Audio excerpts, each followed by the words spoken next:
Welcome back to the Sooner Intel Show.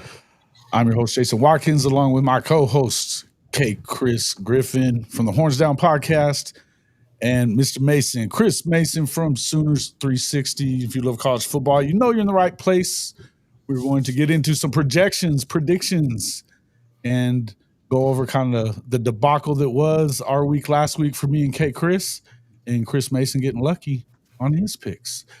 So we'll get into all that here in just a few minutes. Wanted to probably start off with some surprises to the depth chart. I would guess you've had a few meltdowns there, and as far as Oklahoma fans are concerned, a little freaked out about Jaren Kanak being the number one tight end, and why is Jaydn Ott not at the top of the running back room? Okay, Chris, what do you think about that?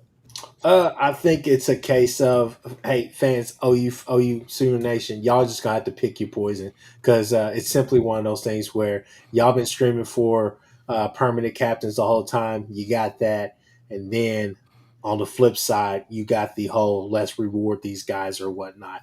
You're gonna see guys in healthy amounts, and the thing is that with these packages and building these offenses, these schemes and different things like that, I think that it's a non-issue. You're going to see Kanak out there. You're going to see those guys out there. You have to literally just go back to what we've been doing the past couple of years. You've seen a lot of oars out there for guys, and you've seen, over the years, you get to, as one of my uncles would say, you get to circle that wagon. So to me, it's kind of a non-issue, kind of move on from it. I think that obviously the whole DeMarco factor of the, kind of bipolar, the really sporadic rotations that he has, I think that's kind of, burned some people in the past. But at the same time, what I would say is simply this right here. I think it's a non-issue, and I think that will be fine.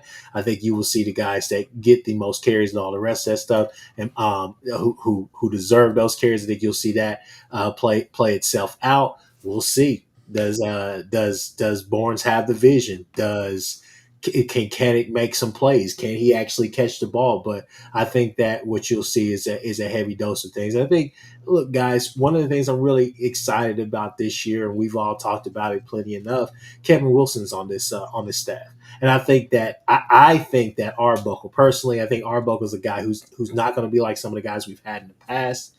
Whereas he's going to listen to those guys, he's going to gel with those guys, so he's going to be able to glean things from them as far as being able to want to be very multiple with his scheme. So what that means is that, hey, you got somebody who is just the same on the same wavelength as that with a Kevin Wilson, a guy that is not scared to go out there and show you a bunch of different formations throughout the game to get the look that he wants and just, whatever he's trying to do that day, whether it's run or pass.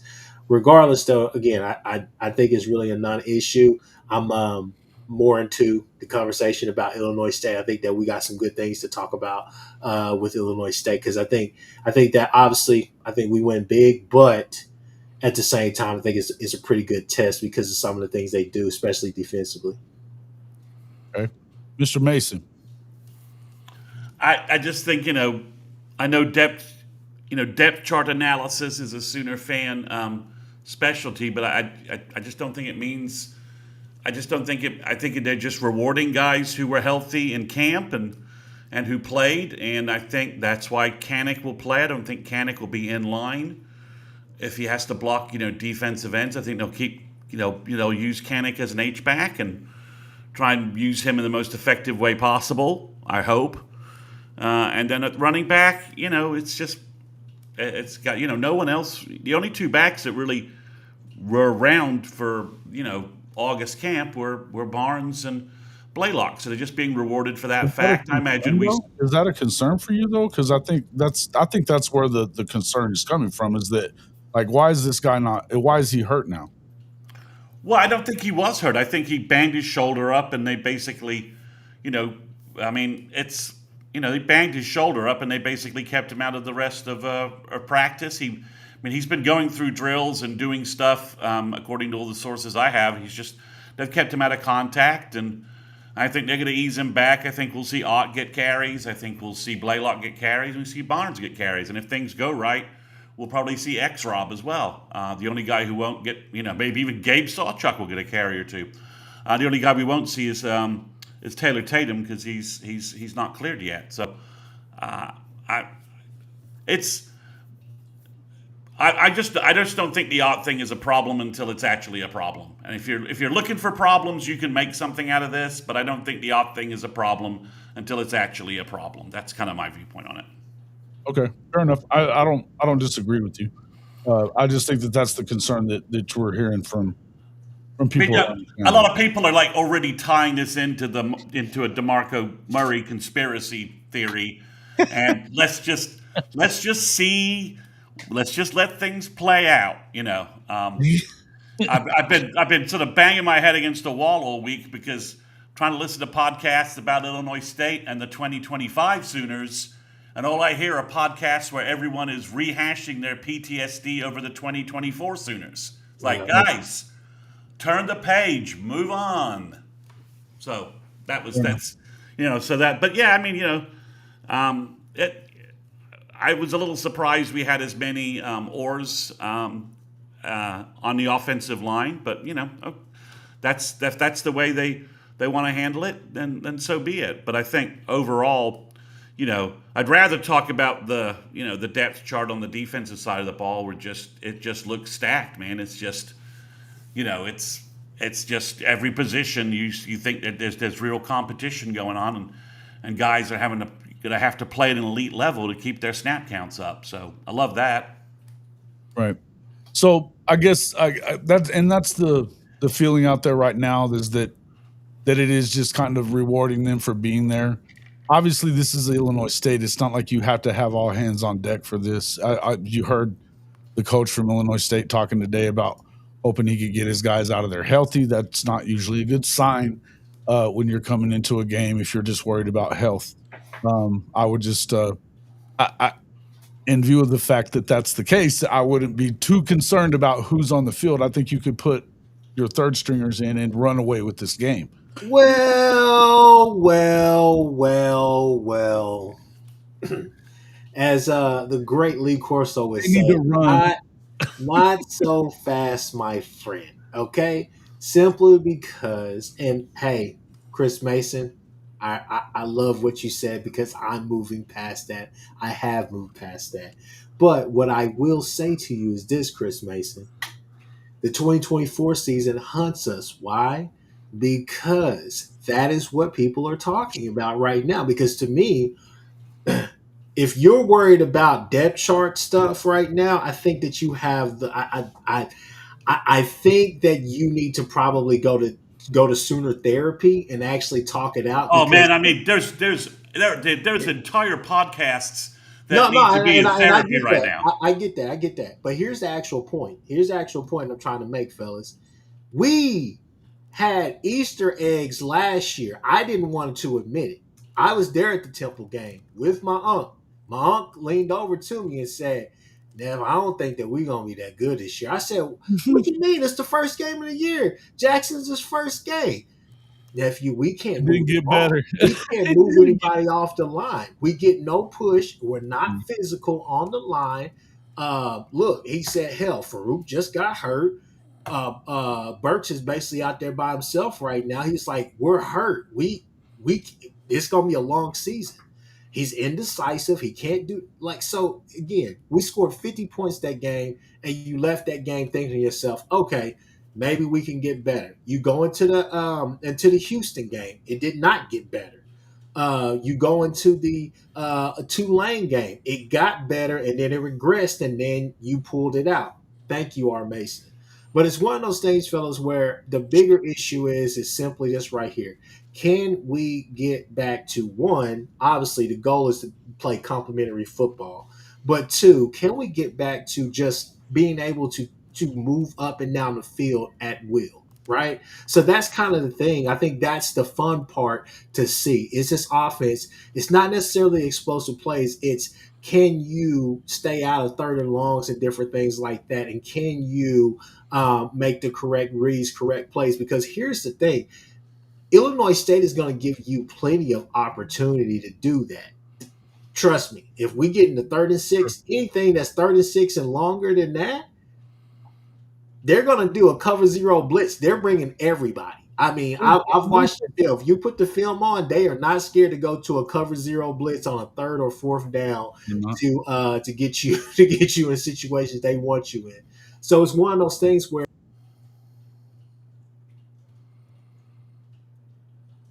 You muted yourself, Chris. Chris, yeah, I was like, is that me or him? Oh, sorry. To be honest with you, I watched the game last year with Iowa. I think I pressed the space bar. Sorry about that.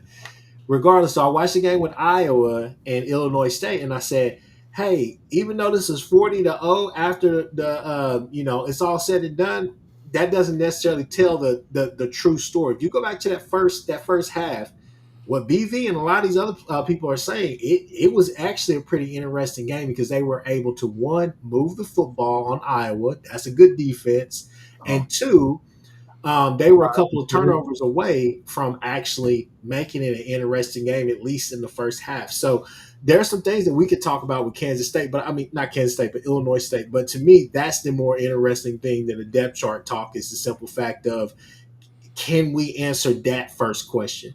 Obviously, the Michigan game, Texas, Auburn, those different games, those are other different types of tests, right? But the first test is, can you get back to maybe in the BV era, can you get back to that 2023 type of feel where you know you can move the ball at will when you want to and when you're running things correctly?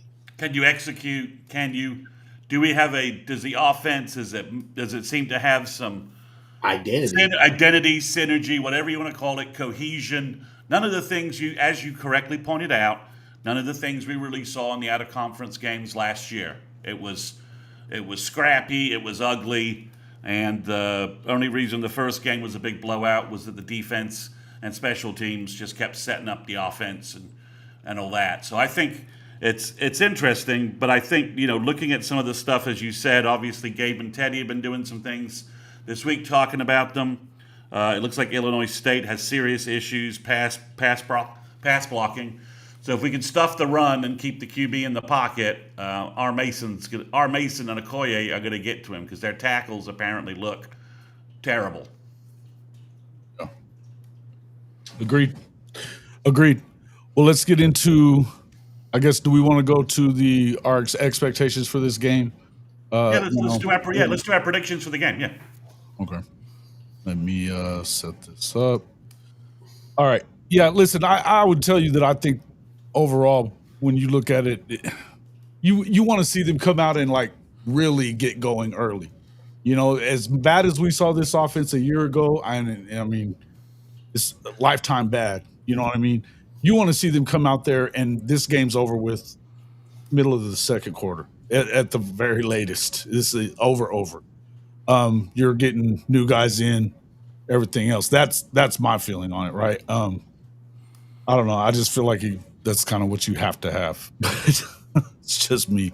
We just look clean, execute well, get some big plays, because we were just starving for big plays last year, really. Mm-hmm. And also, as Chris with the K said, just put together some cohesive, executed drives, right? Keep out of 3rd and long, and just and I want to see guys schemed open, and I want to see Mateer hitting them, and I want to see some big chunk plays because he's hitting wide receivers in stride, and things are the timing of the offense, as you said, the identity, the cohesion, timing, all those sort of buzzwords. I just want to see a scheme where our offensive coordinator looks like he knows what the hell he wants to do. Yeah. That's would be a plus if it didn't look like first time calling plays ever, right away. That'd be good. So we kind of put together some projections for the game.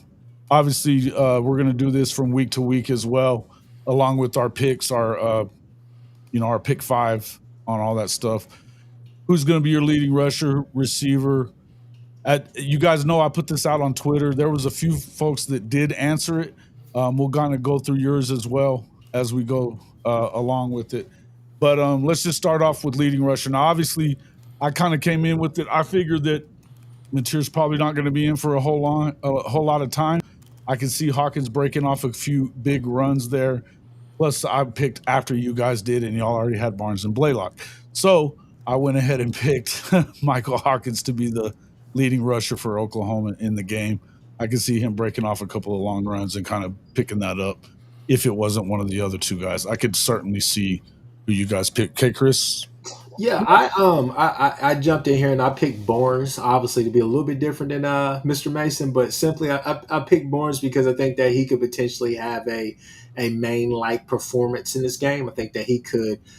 This is a game right here where I just want to see him knock off the rust and also just show that his vision hasn't necessarily just completely disappeared, right? So just being able to get up the field, and this is a game where I could see our tackles be able to really create some lanes out there on the outside as well. But in the inside too, I think the interior we can get pretty nasty as well. So I'll go with Barnes here. Well, I just went with Blaylock because I figure Barnes will kind of get the first carries. Maybe we'll see a little Ott. But I think Blaylock is probably going to get the most carries, and I think he has a potential in like the third quarter to with a worn down Illinois State front. I think he has the potential to take a couple of runs the distance and just home run some things when they start getting a little tired before maybe we see X Rob in the fourth quarter. So that's why I went with Blaylock. I just think he's got the potential to take things the distance if there's any creases, and I figure he'll get some of those chances maybe late second, and in the third quarter. Okay. All right. Leading receivers, you guys go ahead and start with who you'd like. So I got Burks. I think Burks is going to probably lead with all the reception. I think he's going to get a lot of stuff early on. Be interesting to see who's going to be kind of the screen guy to kind of get the offense in rhythm. You'll probably see a couple of screens. I would assume to start or whatnot, but definitely don't disagree with the picks that you guys have. I thought about picking Keontez Lewis as well, but I think Burks, man. I think Burks has a big game. I think he'll be your leading receiver. I only went with I interpreted this to be yardage, so not number of receptions. So I think that could be a different. You could have two different guys. I just think Satania is going to get a couple of big chunk plays when they go like as Chris with the K said, they'll go max blitz. They'll blitz everybody from the secondary that they can. They'll go max, and I think Satania is going to end up getting schemed wide open, and Material's going to be throwing some deep passes his way, and then Satania's taking it in the. So I could see good route runner. He's got lots of speed. I could see Dion being like 9 of 100, something like that. Then I could see Satania being like 3 for 120, something with a ridiculous yard per catch kind of average. Yeah. I think it's going to be, you get these guys on the crease and they'll probably run away from them pretty quick. Same thing I feel about Keontez Lewis. Obviously, he's one of the guys that's going to start for him. I feel like early on in the game, they're probably going to push that button to get them deep, run some big post route stuff. I like Keontez a lot. He's shown some things throughout his time in as a Power 4 player already. So I think that he's proven that he battled through that early injury in spring, but he's been really good from what everybody's been saying in the fall. So like to see him out there.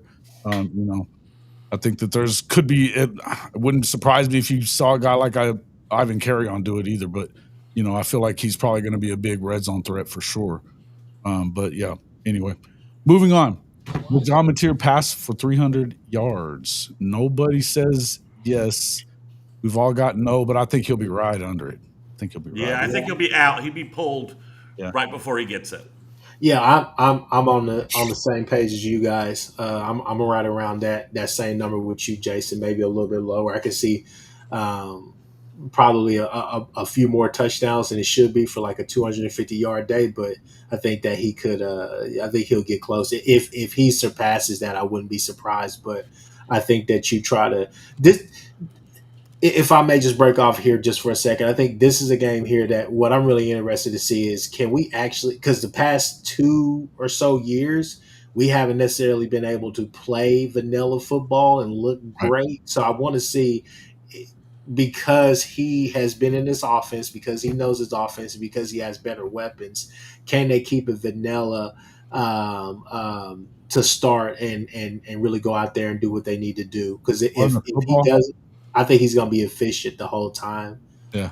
And everywhere else. I mean, every time I've watched any film on Arbuckle, especially those openers, no matter if it was Portland State or whoever, they look pretty damn good running that offense. So and it was really just basic stuff that they were running.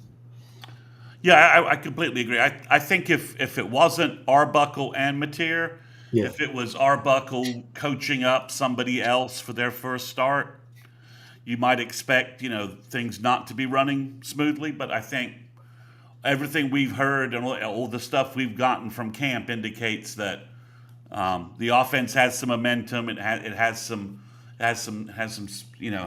It's working. Mateer's finding guys. I'm with you. I think it's going to be a very interesting. I think Mateer's going to look sharp early and often.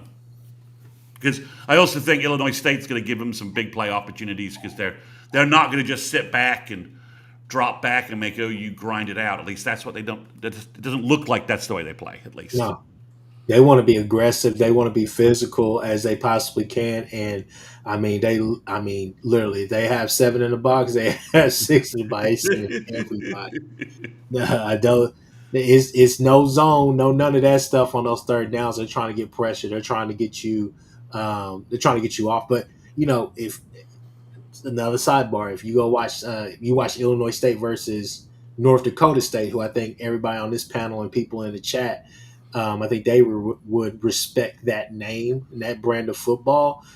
They were able to diagnose that and really cut through that pretty quickly. Jason. Yeah. We're still on this conversation. I think that it's going to be, they should be able to get out there, kind of go through it. Just the fact that this is year 3, I think he's going to come out and be clean. Get these guys going early. He should be cheerleading on the sideline second quarter. Early second quarter, if not before that. I just think that you're going to probably see. I think what Unc was saying in here, that he'd like to see more. He doesn't really want to see a lot of Hawkins coming in meaningless games, because he feels like, we've kind of talked about that if Oklahoma's going to get where they need to be, you're probably going to need him at some point this season, whether it's for a quarter or for a game or whatever it could be. It just feels like you were probably going to need him to step in and do something at some point. You just never know. That being said, I would love to see him get his red shirt back as well. But I don't think that, I don't know that they're really thinking like that. I think that, I know that that's something that his family wants. I know that that's something that they'd like to see happen. Then again, whenever you get time for game time to roll around and we get into SEC play, I think he's going to be ready to rock and roll and doesn't care. You'll have your time. He's going to get his time. And so I don't know, man. I'd like to see him get that red shirt as well, but I want to see him get out there and play whenever it's time. You know what I mean? Mm-hmm. I wouldn't want anybody else going in. I'll put it to you that way. Okay. 100-yard rusher. I had Hawkins just doing it. Kchris, you don't believe they'll get one 100-yard rusher? No, I think that it'll be collective. I think you'll have somebody that's awfully close to that, and have some maybe a couple of guys like Blaylock or so that has like maybe a 1 or 2 explosive runs or whatnot. But I think that you'll get over 100 yards collectively. I think you'll be way over 100 yards collectively, but I don't necessarily see just one guy. I think you'll be able to get different guys in there and be able to run the ball effectively. Yeah, it's interesting. It's the thing, when I said Blaylock, the one variable in this is, how many yards does Mateer get on the ground? If you bring Hawkins in the third quarter, say, how many does Hawkins get on the ground? But I think I'm betting on Blaylock. I'm betting on Blaylock having a big day on Saturday. I think he's going to be a name we're talking about after the game. So I think Blaylock has a couple of big runs and puts himself over the century mark. Yeah. Okay. Yeah. Hey, listen, I think that we've been hearing he's a home run hitter and he's been hitting home runs. He's not only that, he's done really well in the blocking game, but he's proven that he can take the beating too as a true freshman. I love what we've been hearing about Blaylock. Kind of expected it. You've been watching everything that's been, watch him work out. You get to see a lot of these guys do their thing, in the off season because of social media. So he put on the weight that you needed him to put on. The dude is freaking explosive. He averaged 9.5 yards a carry last year in high school in 6A football in Texas. I mean, we're talking about a guy that could step in and be legit immediately. It happens. I think running backs are probably, they're generally the ones that show up pretty good for themselves right away if they're going to. So it's, I'm excited about the future there with him. And I think that whatever is going on with Ott, if it is just a matter of them trying to just kind of save him up for the Michigan game, cool. But I think that it doesn't hurt to get this kid in there, get some time on him, and let's see what he can go do. I wouldn't be surprised if he had a huge game. Yeah. Okay. Special teams touchdown. I'm the only one that had us doing that. You realize that's happened like what, 3 years in a row or something? I think what I didn't calculate is the fact that my bold silly prediction for the year is that Kendall Daniels blocks like 3 or 4 punts. So maybe Kendall gets you a block punt in this game. It's returned for a touchdown because I think he headhunts on special teams coming off the edge. I don't know how you block I've been him. saying that, but they've been getting punt returns for touchdowns the last few years in the game and right away in the first game. So wouldn't surprise me at all. I mean, just to, be contrary to you guys, I had to throw it in there since they've been doing it. You know what I mean? So we'll see. But defensive touchdown. Kchris is the only one that said no on that one. They had a lot of those in game one last year. I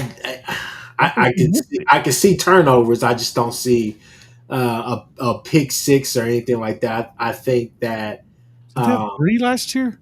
Game one. Yeah, I don't see it this game. I think that with the passes the that Redbirds, huh? You like the Redbirds, huh? It's not that I like them. It's just that quarterback is pretty savvy, and when he's throwing to the middle, it's usually a curl route or some kind of. It's just some play to move the sticks. It's something that's very calculated.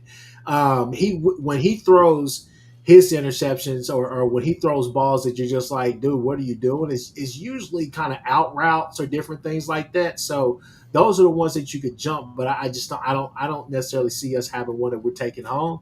But it's just one of those things. Just watching that tape, those are whenever he gets a little bit dicey when he's trying to make those sideline throws or he's throwing out routes. Well, I don't know.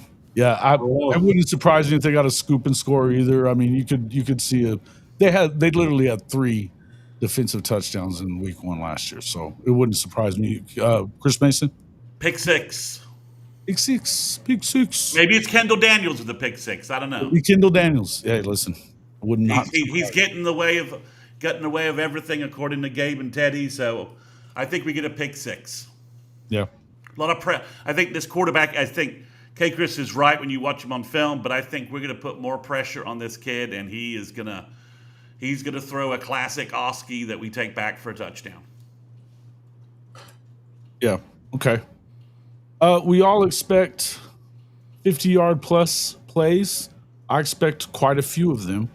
I don't see why you wouldn't. I expect this to be, again, wouldn't surprise me if Mateer's not playing by midway through the first quarter because he's gone out there, got 3 big touchdowns quick.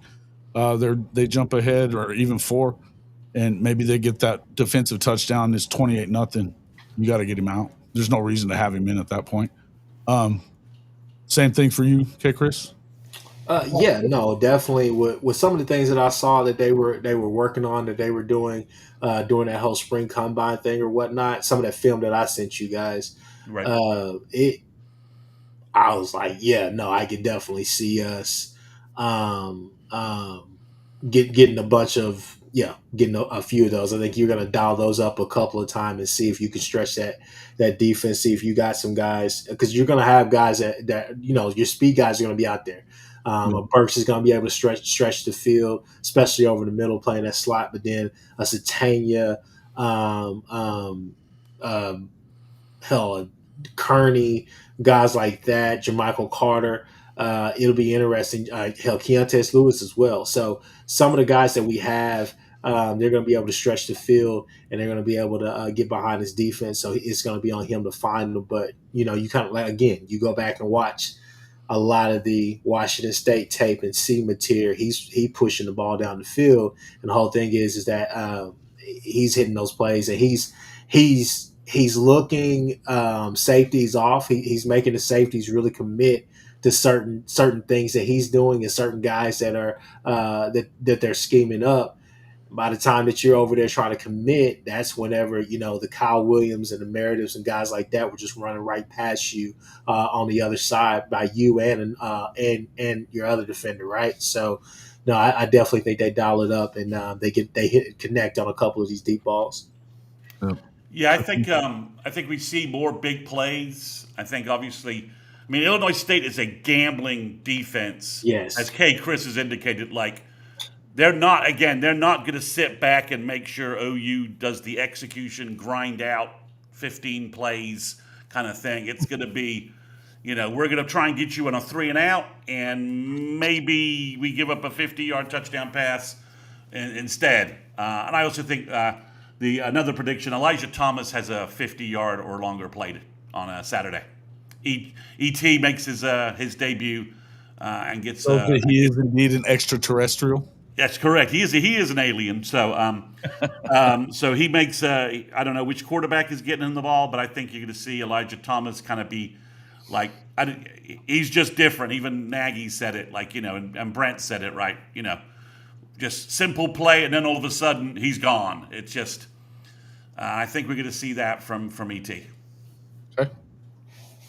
Yeah, that's why I said. I mean, I don't know. There could be a lot of big plays like that. I just feel like you could get it from a lot of different places. I can see definitely Blaylock. Hawkins, I mean, we've seen him take off on very long runs from the quarterback position. Any one of these receivers, Deion Burks is a home run waiting to happen if you just get him the ball. Any little crease, he's gone. So I could definitely see you're gonna have some big plays in this, and listen, man, that's what you gotta. Let's see some big plays for once, right? Again, it is what it is. Get back to big plays, right? Get back to man. You got to do it. You got to have some. You got to have some chunk plays. Down the field. Get back to teams respecting what we do in our passing game. I think that's a goal. That's a goal of the night. Mm-hmm. Yeah. Bevo's bodyguard. It's funny that you would call me a homer. What a cute guy he is, isn't he? All right. It's our podcast. Get lost. Run along. Does OU have an offensive? I don't know. Does OU hold Illinois State under 300 yards, Mr. Mason? They do, and I think my defensive MVP explains why. Okay. Yeah. I can see that. Yeah, that's Stoney just plugging it up there, huh? Tackles for loss, sacks, disruption, allowing the two guys you guys mentioned to clean up on the outside a little bit, pen that quarterback inside. I think the front four and the front 11 of all the depth they have, I think it shows up heavily. Okay, Chris. Yeah, no, I definitely think that you can hold them under 300 yards. I think they offensively they like to take their shots here and there. They're going to come out there just like every other team has done to us in the past. That has been this is pretty much they're heavily disadvantaged. Let's just put it like that. So the whole thing is that they're going to try to get the ball out pretty quickly, right? I think that as long as you are gap sound, as long as you have that integrity on the defensive line, as far as just to stop the run, I think that's where you can get them into a lot of issues. So when you can force third and longs, different things like that, I think that you'll be perfectly fine. And this is a good game for us to actually see if this cover 3 is going to work as well. So no, I think that you're going to have a lot of disruption inside, just like Chris Mason is saying. But I think it's going to be more on that perimeter of the defensive line. And I think they're going to have a field day. I think you'll see a bunch of guys flash. Okay. Yeah, I think I've got Danny Okoye making a lot of just getting in the backfield and generally terrorizing whatever's going on back there with his explosion. Brent says he wants to unleash him, so it's a good pick. Listen, man, I think he's been ready to be unleashed since last year. I mean, I saw him and talked to him a little bit at the Red River game, and he was pissed that he wasn't playing. You could just see, it coming off him. He just wanted to be in. So I think he can't wait to see the field, whether it be tomorrow or this weekend or next week and for the rest of the year. I think once you get him on the field, you're not gonna be able to take him off anymore. I would doubt. I mean, you're going to rotate him out, but he's going to play. I'm excited for him. That's one of my. There's a lot of guys to be excited for on this defense, but Danny Okoye definitely one of them, right? So, yeah. Anyway, offensive MVP. Look, I think it could easily be either one of the two guys that you guys had. Again, I feel like Hawkins is going to probably spend more time on the field. So I could see him being the MVP and racking up some yards. There's nothing between him and Mateer or anything like that. It's just I think that Mateer is going to not have a very long day. So I could see Hawk getting some more time in there. And I think it's probably a good thing for him to kind of get out there and be able to run with these guys a little more and just get some good reps in. So I definitely understood what Unc was saying. I just don't. I think that you got to play him in this situation. I think you want to get everybody in. So that's my expectation. Kchris?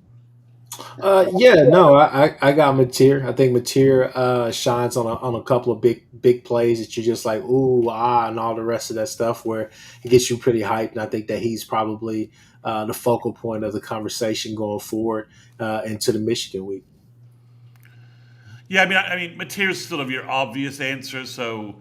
I'm just kind of going with the Tory Blaylock theme here. That I think, based upon everything he's done in camp and the fact that you're probably going to you're not going to want to waste Barnes and Ott as much on the game on Saturday. I think that I could see Tory having like a 3 touchdown, 100 plus yard rushing game, and he's kind of the star of it. But I think obviously. I think Mateer could be your offensive MVP of almost every game we have, really. So, I mean, it's kind of he's going to rack him up. So I'm just I guess I'm being sort of a counter just by saying that. But, I think, again, this defense they're going against is not going to just grind it out. They're going to lots of blitz stuff, and we know Blaylock is a good receiver out of the backfield. I could see him maybe getting a big play in the passing game as well, and like a screen pass because these guys are just blitzing left and right. Screen game is effective against that usually. So I could see Blaylock, getting a couple of passes from either Hawkins or Mateer and making some more yardage in the passing game. Definitely, yeah. Listen, again. It could have been any of these guys. I think you could probably think of about 2 or 3 other guys that it could be, So, yeah, I don't think there's really a wrong answer. Kchris, you're going to have to explain the 38-10. So 38-10 is just one of those things where I think it's a modest day. I should have went 40 something opposed to the 38, but for me, it's just one of those things where I believe it. I believe in my heart of hearts. I just got to see it. For the explosive. I know this offense is going to be explosive. I know we're going to do all these different things. Is that what you just said? Is that PTSD talking a little bit? It's a little PTSD. I know professional counseling help. My wife's in that industry. Hey, trust me, I just did a CLE on Lawyers Helping Lawyers, but still, it's one of those things. It's just one of those things where, you just want to see it. Man, I think it's a very modest day. I think we go in there, we get everything done that we need to, and I think you start playing some younger guys to get them some time, get them acclimated to the speed of this of the game at this level, and I think that you really start working on some stuff with those guys. And I think you get in there, you get out of there, and I think you're done. But I do think that we'll probably score 40 something plus. But this was me also earlier in the week believing that it was going to probably be heavy rainfall leading up to the game. So this may be more of a run-based game, but it looks like the weather is going to be A-OK the time that we right at kickoff.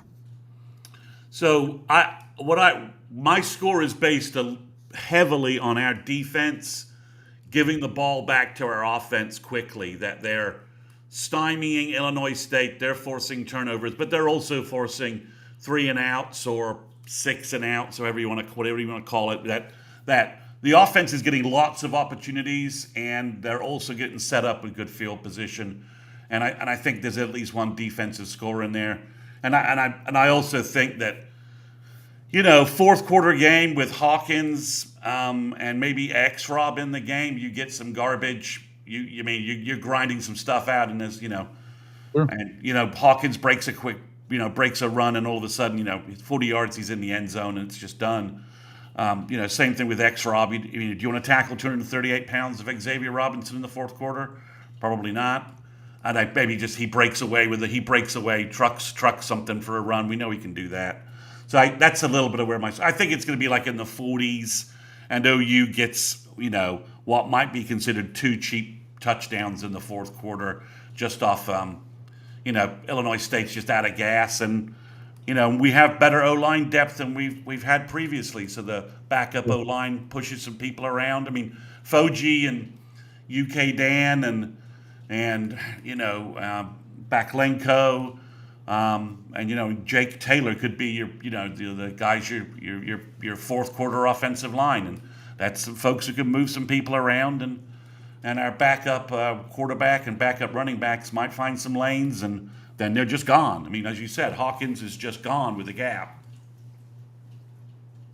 Yeah, I've got it. I mean, I've got it 10, 11 more points than that. So I'm with you on that for sure. I think that I just don't really feel like this is a game. I remember the 73-0 game with Arkansas State a couple of years ago. It feels the same. It feels similar. And especially when you have this team that they're coming out with a little bit of a chip on their shoulder because of what went down last year. I think you want to come out and really show well against a team that you definitely outmatch. You know what I mean? You need to come out there and fire on all cylinders. I think even with a guy like John Mateer, I mean, look, I think that he's got confidence all day, but I think he's probably sick of hearing dumbasses say stupid shit about him. And like today with some nameless defensive coordinator saying he's small. But what the fuck? It was really dumb. But it is what it is. I mean, this is to be expected. You got dipshits like Bevo's bodyguard in there saying the things that they say. This is what it is. But I think they're going to come out and show well it's Illinois State. I think you want to get your guys in, get their work, get them off the field so you can get started on Michigan next week. End of the story. So and with all of that said, I think this is a shameless plug right here. Definitely tune in because obviously that us three, we do rapid, instant reactions right after the game is over with. So we come on here for a little while and win or lose, and we talk about it. So definitely come and join the show, chat. Let's talk about it. Let's have our kumbaya moment, and let's get ready for Michigan. And we'll go back over this and see how clearly right or wrong somebody was. So, yeah. And speaking of right and wrong, does that lead us into our MyBookie 5 for this week? It does indeed. Yes, the MyBookie Pick 5. We got that coming up. Obviously, you guys can get started with MyBookie on hofmedia.us/MyBookie1000. Get up to $1,000 welcome bonus. That's 100% up to $1,000 to go ahead and just put your first deposit in, man. It's a big bonus. The best odds are for sure on MyBookie. I love that. Love the site. So make sure you guys get over there and check it out. Listen, wasn't a good showing for me and you last week though. There, Kchris. What the hell? Man, K-State let me down. Trust me, don't play. I thought you guys were fighting in Dublin. I was fighting for my life with the picks I made. I was like, what's going on? I did get lucky with Hawaii. I mean, Stanford's bad. I mean, they are bad. I took a gamble on I was listening to one of the talking heads on Sirius, and they were talking about how badly that roster got pillaged. Yeah. And it was just absolutely pillaged to death. And that's why I got lucky with the Hawaii pick. And we all missed. Was it UNLV almost losing? No, it wasn't UNLV. Yeah, it was. Yeah, it was. They Yeah, almost it was. lost to. They almost lost to whoever the hell they were playing. And we all Yeah, thought it they was were. Idaho State. Yeah, they almost lost that damn game. I mean, Idaho State, one of those two. Dan Mullen did not look good week one. But yeah. First week with his new team. I mean, I don't know. Yeah, it's week one. We also saw them. We also saw what happened with. I mean, even Oregon struggled with that same football team last year. Yeah. So I got lucky. I got lucky. Week one. The Iowa State pick is the one that I felt the most comfortable about. I thought. Fellas, let's get to it, man. We got this on screen. What we doing? Yeah. Hey, let's get it. Yeah. All right. Obviously, yeah. I mean, let's do it.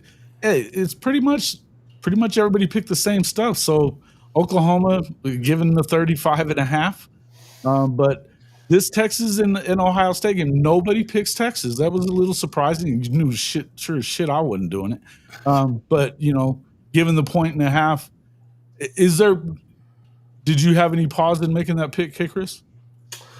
No, I didn't have any pause making that pick. I think Texas defense is going to be pretty stout. I think that they're going to try to apply pressure, but I think Julian is saying, I think this is a game where I still say this right here. You can go and do what you did last year because you think you have a blueprint for how to stop the Johnson kid, but the problem is, I think Ennis, I think Cornell Tate is still there, and Cornell Tate was really the problem for you guys last year.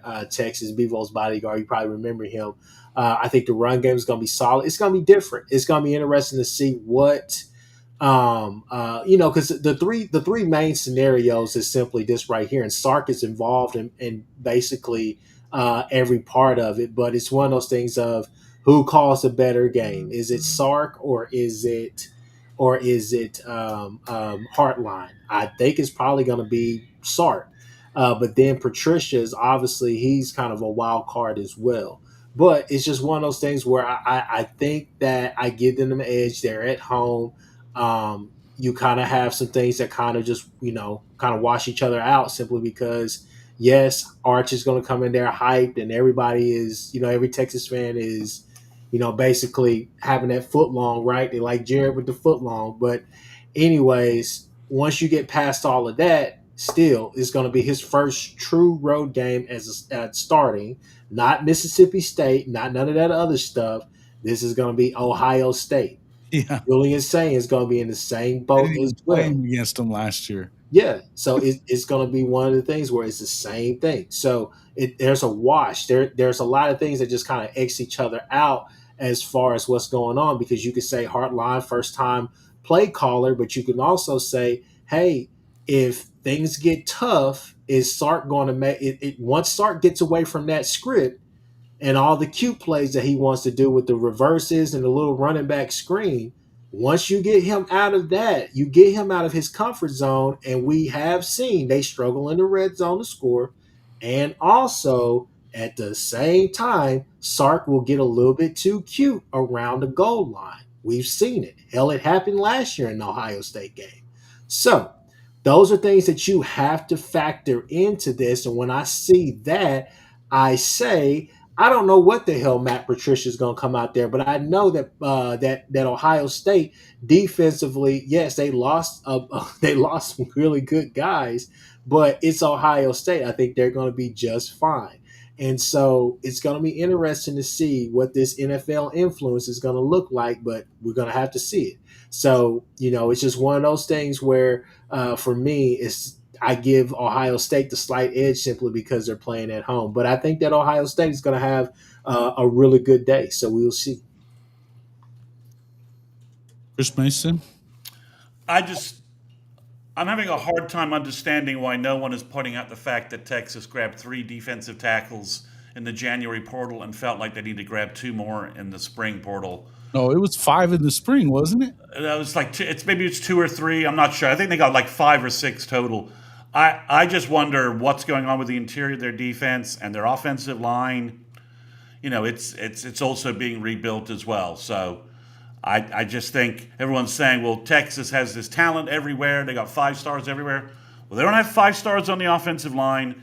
And if they had 5-star defensive tackles like David Stone or Jaden Jackson, they wouldn't. I mean, OU didn't pick up 5 heavy in the spring portal. OU didn't pick up 5 defensive tackles in the spring portal. We picked up one guy who's third team in the spring portal. We picked up between January and spring. We picked up one dude.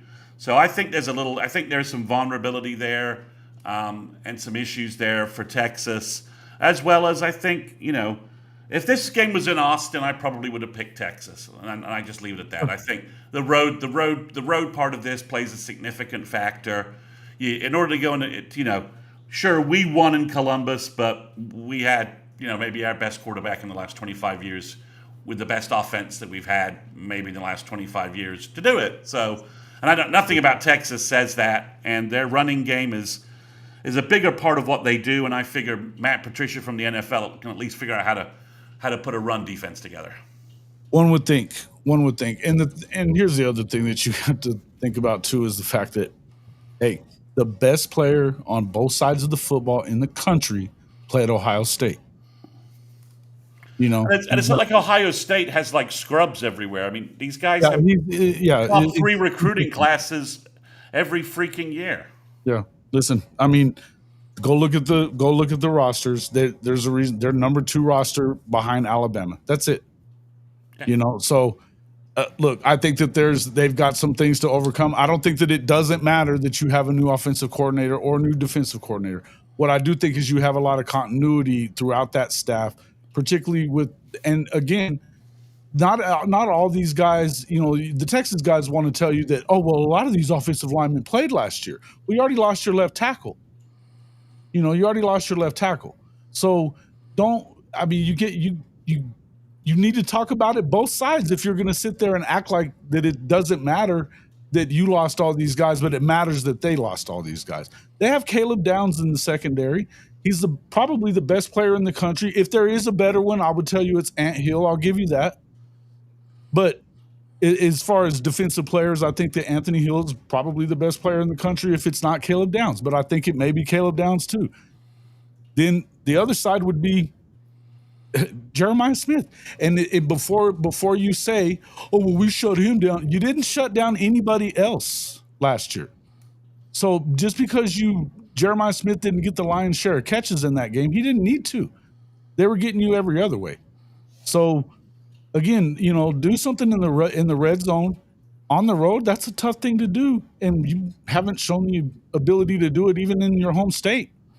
So I think this is a loss. I don't even think it's that big of a deal. I think it's wild that you go into as the preseason number 1 and you're not favored to win your opener. But it is what it is. I'll believe it when I see it. There is the way I'll just look at it. I'm not buying Texas anyway. So anyway. All right. Next up, Clemson, LSU. I thought I might have switched it, but I just couldn't do it, man. I just couldn't do it. I think the LSU kind of has to show me that they can win an opener. It's 5 years in a row. Forget about the fact that BK's done it 3 times. Mm-hmm. It's 5 years in a row they haven't won the opening game. I will say this right here. I do not think that this is going to be a blowout, fellas. I think that this I don't either. I'm gonna be honest with you. I trust Dabo in those scenarios as far as being able to get his team to the point to where they can go out there and blow somebody out. But Clemson usually starts slow out the gates as well. Not necessarily losses, but just sometimes it just takes them a while. I mean, have we seen them with Citadel and other teams or whatnot where they play close and then they go to Texas A&M and beat the brakes off of them, right? But for me, I think this is a game where I just don't trust Klubnik to go out there and really put it on LSU like that, right? I think this is kind of another kind kind of they're going to be in a battle like they were last year with USC. I think that it's going to be a tough game throughout, but I think that you're at home. I think Clemson has a hell of a defense this year. Yeah, they Um, do. I think they get it done. I think Peter Woods and the fellas get it done on that side of the ball. And I think Klubnik makes enough plays with his guys because he's going to have some good receivers and a good tight end or whatnot. But I think that he makes enough plays to get them to where they need to be, which is in the winner's column. Elite D line versus rebuilt offensive line that has lost 3 NFL offensive linemen. That's the matchup I don't like, and that's why I chose Clemson overall. I just think that matchup on the road. I love Nuss, and that's why I think the game will be close, provided Nuss is upright. But yeah, I just think it's the road away split here. LSU away from Death Valley loses games like they lost last year to Florida. They in Gainesville they got stomped. I just think there's a road away split for them. They lost to A&M at College Station, right?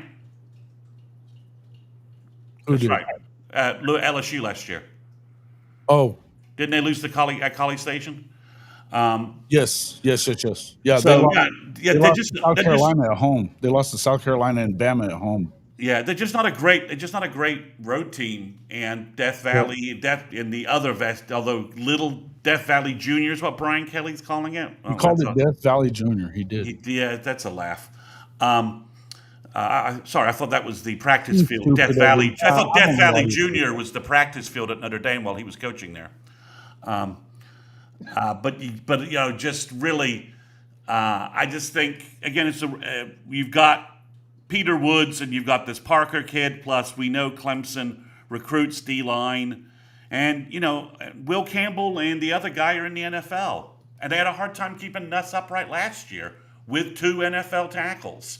We know that. Now you lose 2 NFL tackles. It's not just so easy to find 2 dudes and plug them in. Don't always work that way. So I need to see LSU's offensive line keep an elite offensive line, keep an elite defensive line off Nuss, and not make them one-dimensional with in terms of running the ball. So that's my problem with LSU. We'll see if they can turn that around. Yeah. Again, I was just going to say, I think that LSU, the problem for me is simply this: is that even with the Weeks, the Wit, or whoever that kid is, I think you're going to have a decent defensive line. And we know that the DC, he likes to blitz, and we know he likes to bring guys from different places. Not going to take anything away from that, but to me, it's still one of those things where that star position or whatever they're calling their nickel position. Now you're putting Harold Perkins there, and you're taking him away from the ball. Which honestly, right. he's just a guy that you just got to go. Right. Yeah, you just let him loose to go rush the. Put him in situations where it's obvious that he's just blitzing. Just let him do what he does best. That's the weird thing for me is why would you make it hard? The dude had what do you have, 13 sacks as a true freshman? Yeah. Insanity. Well, I get that's more of a move. I think from all the tea leaves, things that have been said, that's kind of more of him and his camp of where they see him projected as far as going to the league. I don't know if that's necessarily true or not. That's just kind of the word that's been put out there. But it's still to me. Again, you don't make Nick Bonito a spy when Adrian Martinez is on the field. You just don't. I mean, if we just being real, but yeah. Right. It's not that hard. And again, it just seems like there's a lot of weird. I mean, we talked about I think you was saying about how they played against USC. They should have won that game 3 times over and had stupid things go on 3 times over where they had taken the lead again. And then they allowed them 4th down plays, that USC didn't convert, and they give them the first down on a stupid penalty. Just stupid stuff. And so until you start seeing him be able to find a way to get some discipline into this team, you have to worry about it. And again, I think that, why are you making it difficult on yourself by taking Harold Lawson away from the line? Just put his ass on the edge and let him go. Yeah. But thankfully they're not doing it. I mean, I think and it got him hurt last year. You know what I mean? He made it through about half the season and he's out. Yeah. So, I don't know. I just feel like it's one of those deals where I think that LSU has every ability to be able to win the game. I just don't know that I believe they're going to do it. And then whenever you go out there, I mean, that's almost as bad. BK calling that Death Valley Jr., knowing he's played there when he was when he was at Notre Dame, he knows what it's like down there. It just smacks of that idiot Florida State quarterback talking his shit. It's like, what are you doing? You shouldn't be undisciplined too. You know what I mean? Yeah. Along with your football team. So, look, they're going to have to show me. They're going to have to show me. So, all right. Number 6, Notre Dame at Miami. Miami getting +2.5 at home, according to the MyBookie odds. I don't think this is close, man. I'm trying to understand why you got Miami here, Kchris, because I think Notre Dame's going to. I can tell you. I don't believe in CJ Carr. I don't believe that Notre Dame has. I don't believe that Notre Dame has their quarterback, especially when the head ball coach comes out and says, "Yeah, what made you pick him? I went with my gut." That does not make me feel comfortable. Does not make me feel good. Whole thing is this right here is that you've heard a lot of conflicting reports about CJ Carr coming out.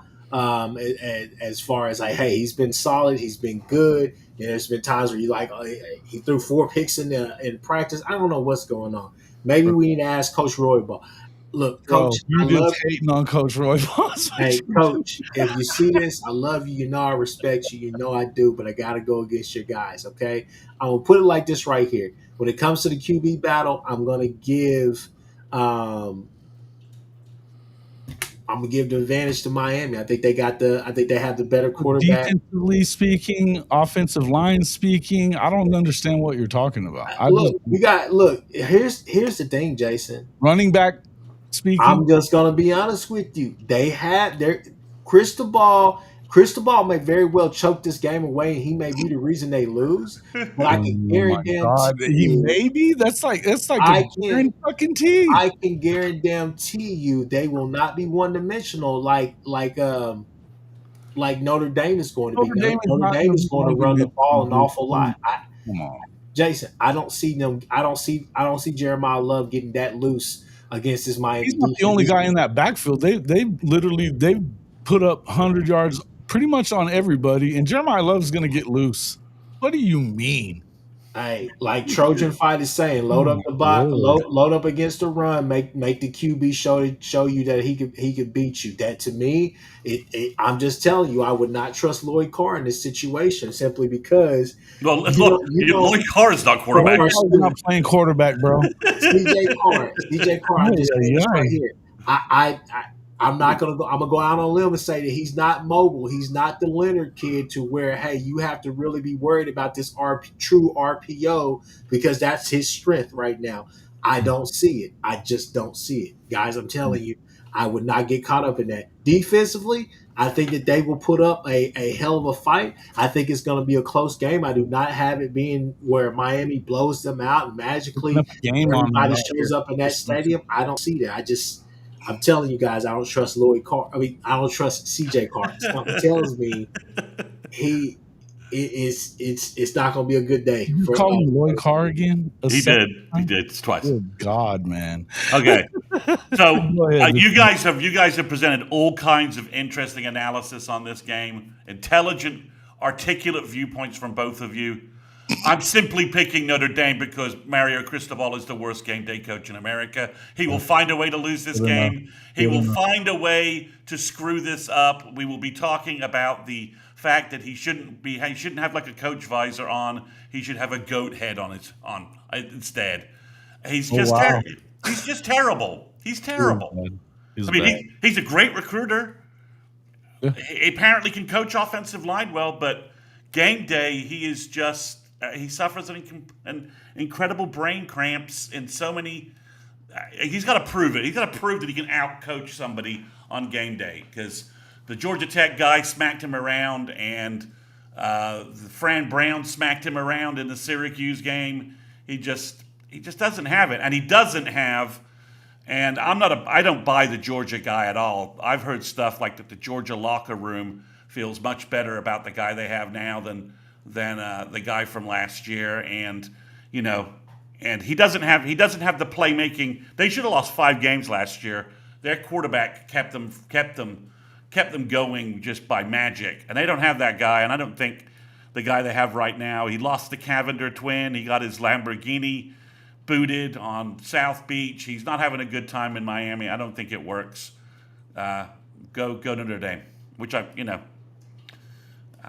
not a big Irish fan, but I think the Irish win this game. Yeah, fair enough. I'm the only one that picked Auburn in the next one. It was more a play just to try to catch a game back on you a little bit there. Both of you guys had Baylor. I don't know that I think that Auburn talent wise is definitely better than Baylor. I just do. They should win. That being said, listen, I have no faith in this pick, none whatsoever, because I don't know what we're gonna see from JA. In fact, if I know, it's not good. So it's concerning for me. I think probably the best option is if it gets ugly early for him a little bit, and maybe they go to the kid. Maybe they got a shot there because they won't really know what to expect from him. So I don't know. I don't think it's a good situation really if he doesn't play well. But I also think that you can find some things. I wasn't super impressed with what Baylor's offensive line. They didn't run the ball great last year. I think they got a good quarterback and a good passing game. I think they're going to struggle with this defense, and particularly the D-line that Auburn's going to bring in. See the low-scoring game. I can see it going either way. But I have zero faith in this pick. Zero. Well. Again, to quote, are you interrupt to me? To quote the great Lee Corso, not so fast, my friend. Jason, you're one of my really good friends, man. One of my really good friends. But let me tell you something. You're wrong. Okay, let me say that one more time because I know that stings. You're wrong. Okay. I'm just everything you said. Bro. I just told you I have zero faith in that pick. It must be opposite day. You still picked him, Jason. You still picked him. He's trailing. He's trailing me. He has to. He can't. He's got to riverside me at some point. Hey, right? I'm just trying to figure it out. Yeah. I'm just saying. Look, Dave Aranda is going to have a hell of a game plan to where. Hey, if somebody is going to beat Baylor, it's going to have to be Jackson Normal. And Jackson Arnold's out there driving a Ferrari. There's no reason that you shouldn't win with Singleton and Cam Coleman, all those guys out there as your wide out. So there's no excuse for it. But Dave Aranda is going to have a good ball club. He's going to have athletes, and it's going to be difficult to move the ball. So the thing is that here's the main X factor, which is Jackson Arnold. Is he decisive in the RPO game, meaning that if he takes off running, does he know for sure that DN that's coming off the line that he's for sure committing? Are you over the turnovers? Are you indecisive as far as who the hell you want to throw the ball to? Are you timid on pulling the trigger? Those are going to be things that I'm looking out for, and I say, hey, when I count all those things on my hand, I say, yeah, it's Baylor, because I have more questions about them than I do Sawyer Robertson and Baylor's defense. I don't think that Baylor is going to be this outstanding team or this and that, but I think that playing at Baylor in Waco, I think is going to, on a Friday night primetime game. You know that crowd is going to be crazy. I don't know. I think it's going to be more of a thing about what's his name? What's the head coach name for Auburn again? Oh, Hugh Freeze. Hugh Freeze. I don't know why it's skipping my mind. Yeah. Well, at least you didn't say Lloyd Carr. So. I didn't say Lloyd Carr. Hugh Freeze. It's all on Hugh Freeze to get the best out of Jackson Arnold. That has to happen. If that happens, I'm wrong. Jason, you're right, and I will apologize to you on the show next week. But I don't see that. I'll count on it. I'll count on that shit. I just don't see it happening. Chris Mason. It gets down to Sawyer Robertson is a very good quarterback. He had a good year last year. It's the first game of the season. And again, like I don't have a lot of faith in this pick either because Baylor's defense was kind of a mess last year. And Auburn does have two elite guys on the outside in Coleman and Singleton. But I just trust Sawyer Robertson far more than I trust Jackson Arnold. And I know nothing about Deuce McKnight other than he's a lefty and he was really highly rated last year. And he should have stuck with his South Bend verbal because that would have been better for his career. So I think it's on the road too. I don't think Auburn found a way to lose to Cal at home. They certainly early can throw some dogs out there, so just some terrible performances. But I think, I'm going with the more experienced quarterback and the more known value at quarterback. I think for an early game like this, that's a huge element that you have somebody you trust to throw the ball, make the play in the third quarter, fourth quarter that you need. And Jackson, the last time we saw him, he was not making plays against LSU, and he was losing games, and he lost the game in Columbia. So that he did. These guys were asking, or Kobe, make it make sense. If you just look at the record, that's all it is. I'm just trying to pick up a game there. They both had picked Baylor. I had an opportunity to pick it after they did, so it was what it was. So here's the question. Here's the question about Auburn that has to be answered, because I think that, again, I think Pate said it, and I'd say the same. I agree with that. They could easily be a 7-5 team. They could easily be a 10-2 team with the roster that they presently have. I think the question is that if Jackson's not the answer, is Deuce Knight the answer, or who's next after him, right? But regardless, I think the question that everybody wants to know is simply this right here: can Jackson Arnold be himself, or will he have to be some version of Peyton Thorne, right? Because right now there's not necessarily that big of a difference.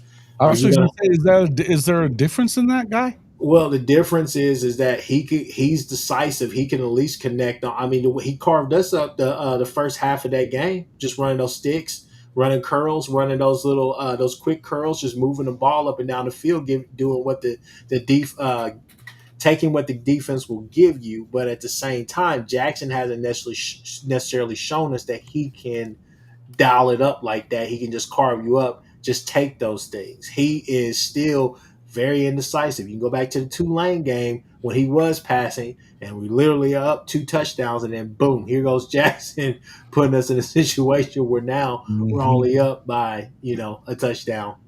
Peyton Thorne passed for 2,700 yards last year. Yep. Yeah, he did. I think Jackson only passed for 1,800, 1,300, 1,400, something like that. It wasn't a lot. Wasn't much. So I think that. Well, and I heard somebody say this. I don't remember. It was one of the morning shows that we've done already this week, but one of the guys was saying he really hoped that maybe they won this game so that it pretty much assures you that you see Jackson come to Norman as the starter. Arnold had 1,400 yards. Yeah, that's what I said. 14. Yeah, you're right. You're right. It's wild, dude. It was bad, and again, 12 fumbles and 13 games that he played in. 12 fumbles in 13 games. They talk about we only had 3 interceptions. It's because he wouldn't fucking throw the ball. Wait. He had 3 interceptions in the damn bowl game too. Yeah,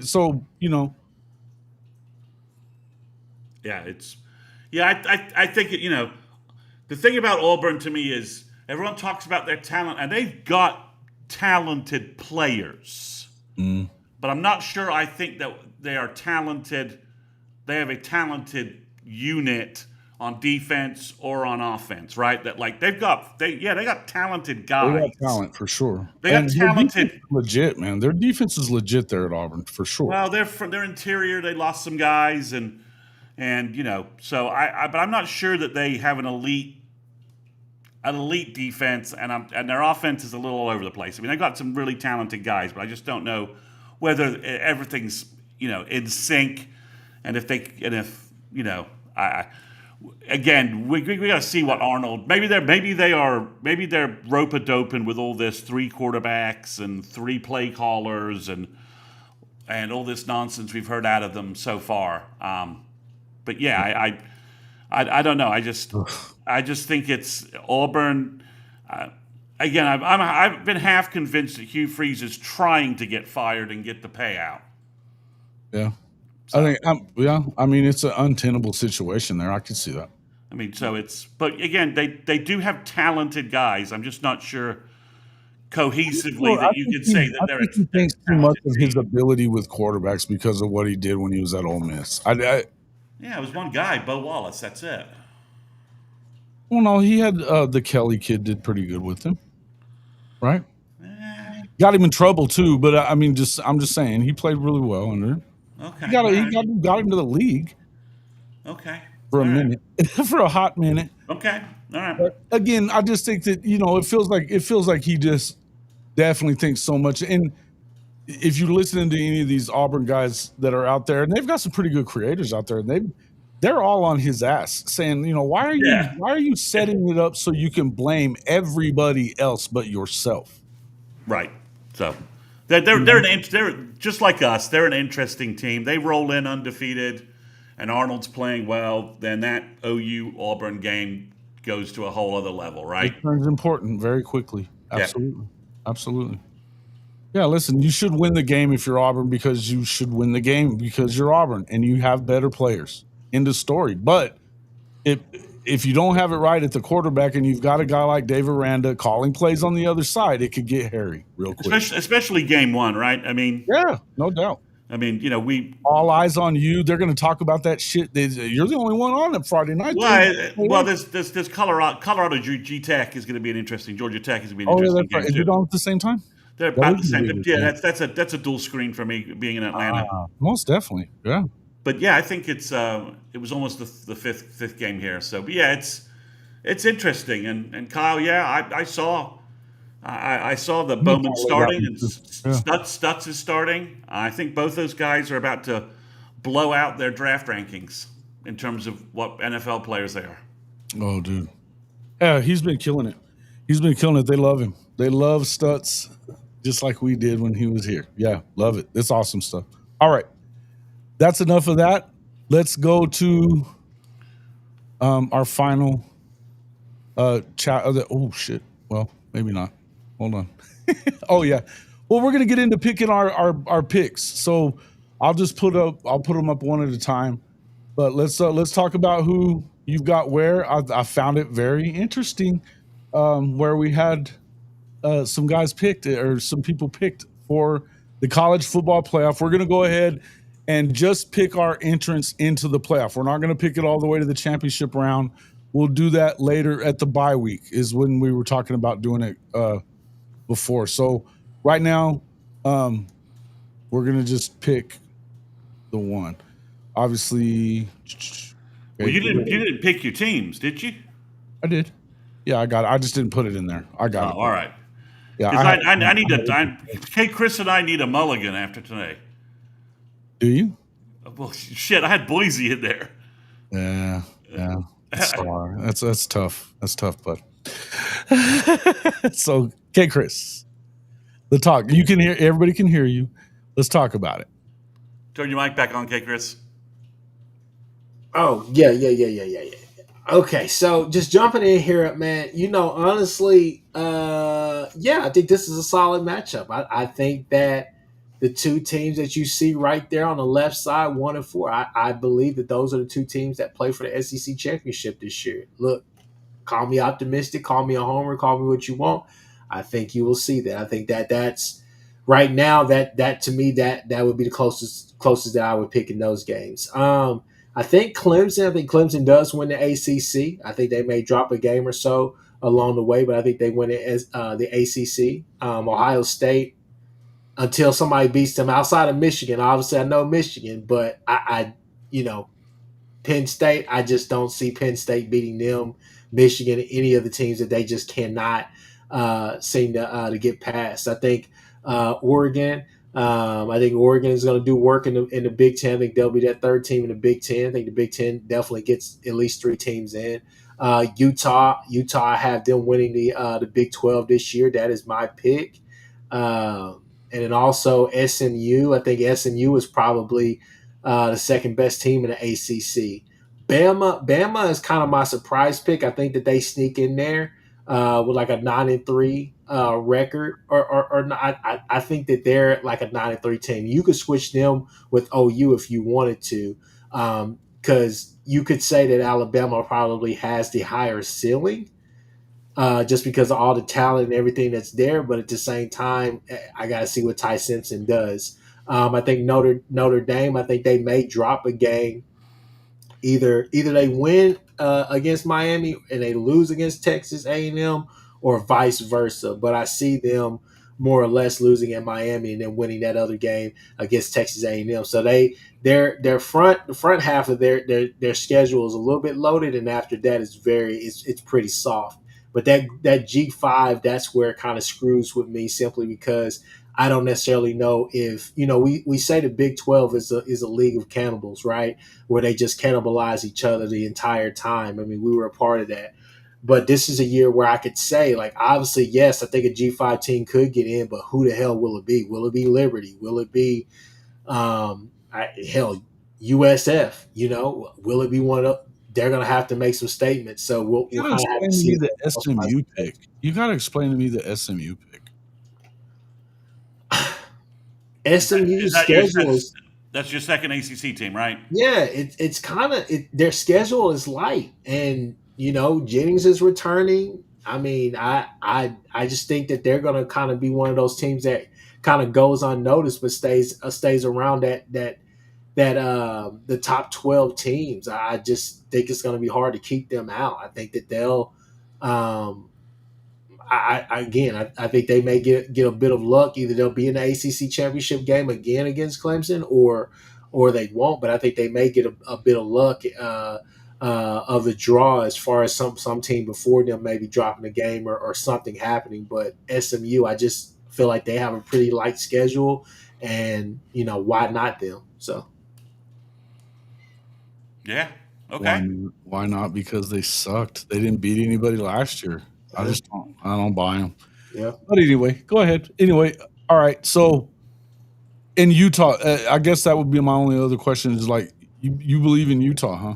Yeah, man. I think they turn around this year. I really do. I think the Big 12, after watching Kansas State, and Iowa State, if K-State and Iowa State are supposed to be your two best teams if everybody's picking them to be in the Big 12 championship game, I just don't see it. I think Avery Johnson has progressed, but still timid in his decision making as well.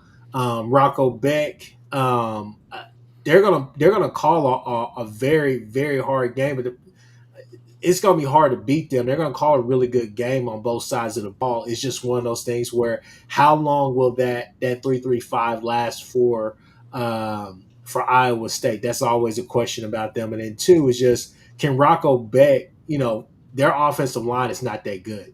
So if Kansas State is able to get that type of pressure, which Kansas State is always going to have a decent defensive line, but if they're able to get that type of pressure, that bothers me, because that's going to put Beck into some scenarios that we're not liking. And we've seen the best of Beck, but we've also seen some bad plays from Beck as well. So that's the thing. It's still, I think he has a better wide receiver core than people thought, but at the same time, I don't know. I don't trust that offensive line to help him out. My only thing with K-State with what you say, I feel like that game was sloppy because the field was shitty and it was rainy and it was the first game and a lot of that kind of stuff. And really, if you look at what Avery did, he didn't play bad. No. He didn't play bad. He was 21 of 30. He had almost 300 yards. I mean, he had a good game. He didn't turn the ball over. With as many turnovers as both teams had, but especially Iowa State in some of the pivotal moments, especially early on in that game, K-State just never took the moment. That was the problem for me. I think K-State could have took that game over, and there was time for it. They should have, I felt like. But I also feel like that being on the road in over there in Ireland like that, that's been a concern for me anyway for both of those teams. Is I think you could have, and especially the loser, you could have a hangover when you come back, and I think it's tough to come back from. But that being said, I don't know that league is as good top to bottom as it was a year ago. I just don't. I'm not sure that it is. I think Kansas could be better if they can keep. They're obviously you got to keep Jalen Daniels upright. I don't know that they do that. He hasn't stayed healthy really at all. But they were the hottest team in that conference at the end of the year, for sure. So it's one of those things where you definitely have to look at that. But I still think K-State's in it. I think everything is still in front of both of those teams. I don't want to overreact to that game myself too quickly, because I just think that there's a lot of football left. And the Big 12 is a weird damn conference, man. It's a weird conference. You could see some different things happen. I damn sure don't think Texas Tech is making anything. A Big 12 championship. Texas Tech ain't doing shit. Yeah. Texas Tech, look, man, they got to get to a conference championship before I'm going to talk about them. All right. I mean, I have a hard time with the Texas Tech thoughts. They haven't even been in my thoughts when it comes to these guys. Real quick, I thought I had Chris Mason's. Let me grab it real quick before we move on. But tell me one more thing. Alabama 9-3 again. You don't believe in Kalen DeBoer at all? I like Kalen DeBoer, especially when Grubb is there with him again. It all boils down to Ty Simpson, and can they find a true number two, which they have plenty of guys to do that. I'm not doubting the roster, but are we going to make Ryan Williams out to be Superman all by himself, or are we going to actually have the Justice League? Sorry for the nerd talk, people, but I mean that's what you're asking for. You're asking for that supporting cast, right? Can we get a true number two with him and not make this all about Ryan Williams? But yeah, I think it's going to be interesting. I'm actually pretty pumped about this Florida State game, not even because of the trash talk, but just to see where these two are at, simply because this is a game where Florida State should get the hell beat out of them. But at the same time, I think they could cause some problems for Bama. So we'll have to see. But I'll pass it to Chris Mason now. Yeah, Mr. Mason, tell us about, you've got Georgia at number 1 as well. You've got Penn State at number 2. You believe in these guys? Mr. Mason? Yeah, I know. You know me. I'm not a James Franklin guy at all. Right. But they brought in wide receivers. Aller, this is more of a Coltonecki bet than it is a James Franklin bet. I think Coltonecki in year 2 gets more out of their offense than he did last year, and he helps with he helps Aller sort of play better. Coltonecki's a good. I'm a big Coltonecki guy, big Coltonecki fan. So I think I'm betting on him year 2. That's that, and I'm betting on Ohio State just having a brain cramp loss here or there, and somehow lost me there. Lost me there. I think Penn State's good. I think Penn State has a chance to silence folks. I think Coltonecki will have their offense humming. I like what they do defensively. Their development and recruiting on the defensive side of the ball is very impressive. They got good guys. The Denny Sutton defensive end is a stud. And development-wise, I mean, I would steal their strength and conditioning and speed guys in a heartbeat. If you look at those guys at the combine, they're always they're just monsters. So I think that's never a question for me. Yeah. So I'm going with Penn State against my better judgment against James Franklin. I think obviously Clemson beats LSU, Clemson beats South Carolina, and Clemson makes their way into the college football playoff as the 3rd seed, ACC champion. Right. And then I've got Alabama. The Alabama-Georgia championship game in Atlanta.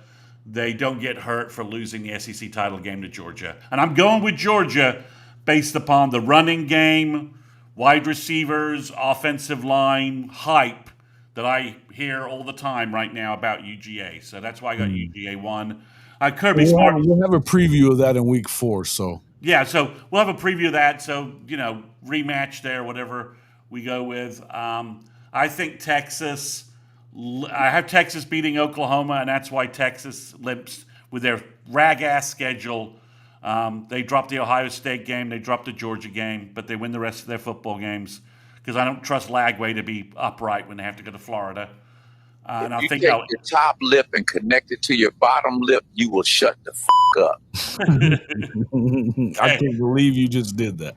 I've got Iowa State winning the Big 12. They won the Dublin game. I think Rocco Becht and Kyle Dupuis says I right now after what I just saw happen to Boise, I would put Tulane in there. I'm fine with that change.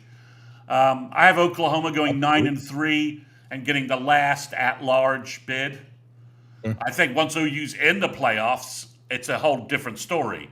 But with the schedule, it's just too many body blows. I think Notre Dame's going to be fine. Marcus Freeman has that program humming.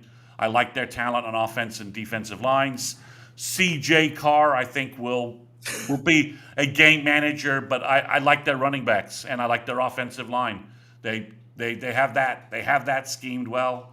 Ohio State, I just think they're gonna like somehow Ryan Day is gonna out Franklin and lose to them somehow. Don't ask me how he does it. I have Oregon against my better judgment there, just because I'm unsure about their wide receiver situation. But if Dante Moore can click, and I like Lanning and I like the talent out in Oregon. Georgia Tech's my flyer. They beat Clemson, lose to Clemson, and they take Georgia to the fourth quarter again, and kind of can ride that momentum to being 10-2 and being an at-large bid. So I took some gambles here, but I have OU coming in after losing to Texas, losing to Alabama, and dropping the LSU game. And I'm not quite sure how I have LSU not in the playoff, but I managed somehow that will just happen. Well, I mean, again, and nobody who's dropped their opener has made the college football playoff. Now, obviously, this is just the second year of having passed a 14. Yeah, maybe they're 9-3, and they're 10, and there are 2 losses in SEC plays that are ahead of OU that way. But the Clemson loss has them at 9-3, and it counts worse against them. Although I don't know how that is, but or they drop an inexplicable game. They're gonna lose again. Well, yeah, I think if you're gonna maybe it's Texas. Do they play Texas A&M again? Yeah, same schedule as last year. They find a way to lose to Texas A&M somehow. I don't know how, but they do. I mean, look, they could lose. I mean, they lost to Florida too. I mean, you can see that happening. That South Carolina game, maybe they lose. They have to go to Alabama. They have to go to Alabama. They have to go to Oklahoma. And I think I've been under the impression myself that I think that game in the final week of the season in Norman is going to probably be for that playoff spot. So maybe we'll see how that shakes out. But that's where I have OU. Right. I have OU as 11th. Okay. Yeah, I can see that. So, all right, let me pull mine up there, and we'll finish this sucker off. All right. So, yeah. Oh, real quick though, Georgia Tech. Talk to me about Georgia Tech. You like them as the second team?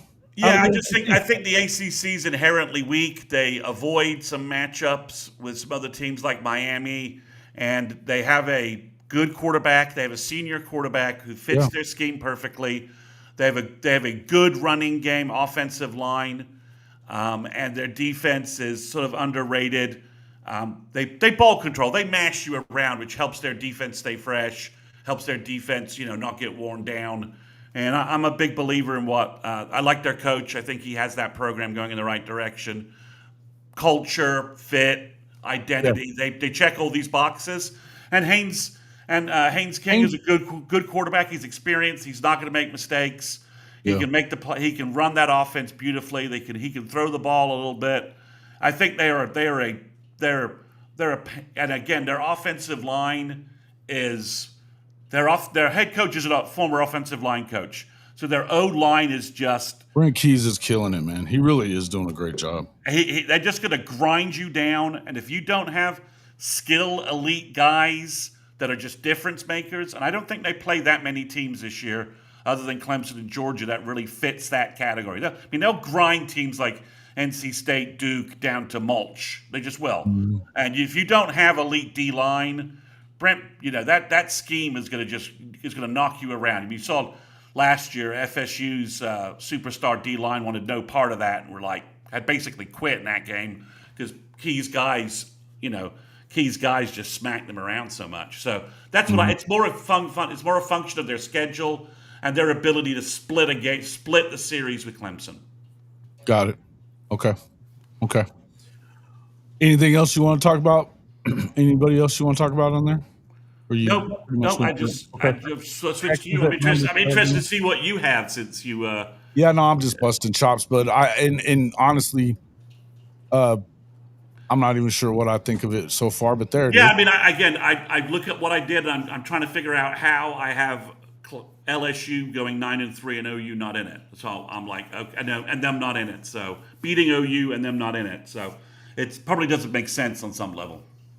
Well, I mean, I think here's the one thing about it is that it's straight seeding other than those top four. So the conference champions are going to get the top four, but after that, it's straight seeded. Yeah. So I think that you should see the right teams in there this year. I'm not sure that after what we saw from UNLV last week, that I really trust them. They did win, and I think that Dan Mullen should probably win that conference. Is it going to be enough? Probably not. The more I looked at, maybe Tulane does it. You know what I mean? I don't love that quarterback though. I didn't love him at BYU. So I don't know. It's 6-1 and half a dozen in the other. But anyway, I've got number one Alabama. I think they win the SEC. And they could be going up against. I feel like they're probably going up against Georgia, but it could be Oklahoma. I think that Oklahoma is going to have to take a serious step forward to get to 10 wins. I think if you get to 10, you've got every shot of getting in there. It's going to be some weird tiebreakers, but I think that they're the number one seed to me. I am not down on Notre Dame. I think that they're easily as good as they were a year ago. They're really good in the trenches. Their secondary is legit. And I think they have the best 1-2 punch. If it isn't at Penn State, they have the best 1-2 punch in the backfield. And there's no way CJ Carr is as bad throwing the football as Riley Leonard was. There's no fucking way. So I just don't buy that one at all. I think that they are truly one of the top contenders for the title for me. Ohio State, I still think wins. I think Penn State gets into the playoff because they play a shitty schedule. But there ain't no way I'm picking them to beat Ohio State. No way. It's just I can't do it. There's no way I could bring myself to it. I'm betting on 11 since he got there. I'm betting on Colton Ecke somehow. I don't know. Yeah, dude. They're 1-11. 1-11. So yeah. And when they find a way to hit a receiver, in a game like that, I don't know, man. It's wild. I just don't trust Franklin at all. I don't think he's very good, and I think that the way that he's kind of was showing his ass, in that press conference before the Notre Dame game, it was wild to me. I just think that he looks worse every time he talks, it seems like. And he did it again at Big Ten Media Days, go figure. But I do think they get in. I think that Miami's going to be that second team. I think that as much as I don't believe in and I'm not buying the A&M's going to beat Notre Dame either, but I don't think that Miami wins that game. And do they even play Clemson? I don't even know if they play Clemson. Well, they'd have to play them. So you think? So you're seeing a Clemson championship game? Yeah. You're seeing an ACC championship game with Clemson, Miami. Yeah, I think they do play SMU. I got to make sure about that. But anyway, I could be wrong on that. But anyway, if I think there's a second team, I think Carson Beck's good enough to kind of lead them. I don't think that he's not Cam Ward, but I think that defensively they're probably a little better than they were last year. They better be. That offensive line is going to be pretty good, and I just don't think that the ACC overall is that good. I wouldn't be surprised if somebody like Louisville stepped up there and was that second team, because I think Jeff Brom is just that guy. I don't know who he has at quarterback, but I know he can develop those guys. And so Miami avoids both Clemson and Georgia Tech. Okay, yeah, Steve. But they get Louisville and they get SMU. So and that Florida game could trip them up. Also, Yeah. Oh, yeah. I think not in the ACC, but it could hurt them playoff wise. Yeah. Kyle, that same FCS team that you're talking about, they gave Oregon a run early in the season last year too. I mean, it is early on in the year. I would just tell you that UNLV, it's first year for Dan Mullen, but I don't know. They got a good squad. It's the Mountain West, for fuck's sake. They could go through it and win the rest of the way. Yeah, but as far as okay, so where are we? So top four, Clemson, I think they win the conference. I don't think that there's anybody really close to them overall. I think that you've got Cade Klubnik, looks like the quarterback you expected. Whenever he got there, they go, lo and behold, they went and got him some receivers in the offensive line. They go get Matt Luke, and all of a sudden, they look like the Clemson of old a little bit because they've got receivers and a good offensive line. And Cade doesn't, not everybody's thinking that he's DJU or whatever. I think that defensively speaking, they look really good in the trenches as well. I don't really think it's that tough for them to get through a bad. How confident are you on your Arizona State pick? I like their quarterback situation. The guy that they brought in the running back from Army. He had a big year last year. Was at Army. I get it, but I mean, we saw that Scatteraboo came from Sac State. So, this is a guy that he's a big bruiser type running back, same type of stuff. And I think that they have one of the best offensive minds in the country in the story. And defensively, I don't think they're that bad either. So, look, I mean, that offense put up 550 on that vaunted Texas defense everybody wants to talk about, that was probably better last year. So, to me, for all that talk about, how great that defense was at Texas, they didn't really play any really good offenses until they got into the playoff. They gave up yardage to every one of those teams, every team that they played. So, they 550, giving it up to Arizona State. I like Arizona State, and they didn't go all the way to Ireland to have to deal with all that shit and have a hangover. Look, am I super... how confident am I? How confident can you be in any team in the Big 12 to not get beat when you have to? You know what I mean? I think that they're all pretty even. You know what I mean? They're all pretty evenly matched, except for Okie Light sucks. But, I think the rest of them are pretty evenly matched. It's just... So you see another mad scramble in the Big 12. Oh, yeah. Yeah, well, you had, 6 teams within 2 games of the conference title, the conference title game. So, yeah, it was almost tiebreaker chaos in the Big 12.